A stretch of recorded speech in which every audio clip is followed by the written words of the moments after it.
વ્યાજખોરો વિરુદ્ધ સુરત પોલીસે અગાઉ કરેલી કાર્યવાહી બાદ જાણે ફરી વ્યાજખોરો સામે પોલીસે કાર્યવાહી કરવી પડશે તેમ લાગી રહ્યું છે, કારણ કે સુરતમાં ફરી વ્યાજખોરોનો આતંક સામે આવી રહ્યો છે।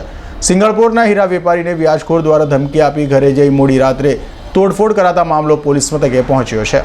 સુરતમાં વ્યાજખોરો ફરી ફાટીને ધુમાડે ગયા હોય તેમ લાગે છે। વાત એમ છે કે સિંગણપોર પોલીસ મથક વિસ્તારમાં રહેતા હીરા વેપારીએ વ્યાજખોર પાસેથી રૂપિયા વ્યાજી લીધા હોય, જે રૂપિયાની વ્યાજખોર દ્વારા પઠાડી ઉઘરાણી શરૂ કરી દેવામાં આવી હતી અને પહેલા વ્યાજખોર દ્વારા હીરા વેપારીના ઘરે કોલગલ મૂકી જવાની વાત કર્યા બાદ કિડની વેચી રૂપિયા આપવાની ધમકી આપી હતી।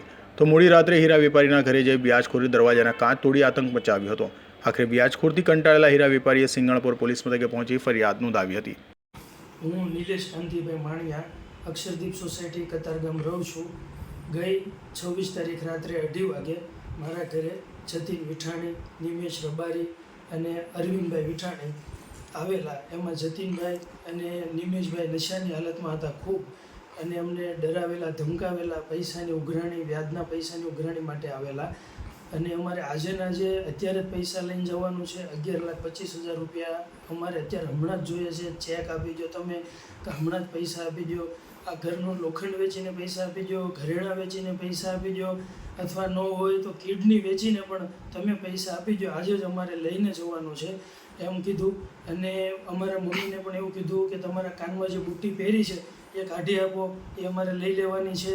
અને અમને ખૂબ ડરાવ્યા, ધમકાવ્યા। અમારા ફોન કોઈને કરવા નહોતા દેતા, ફોન લઈ લીધા હતા એ લોકોએ।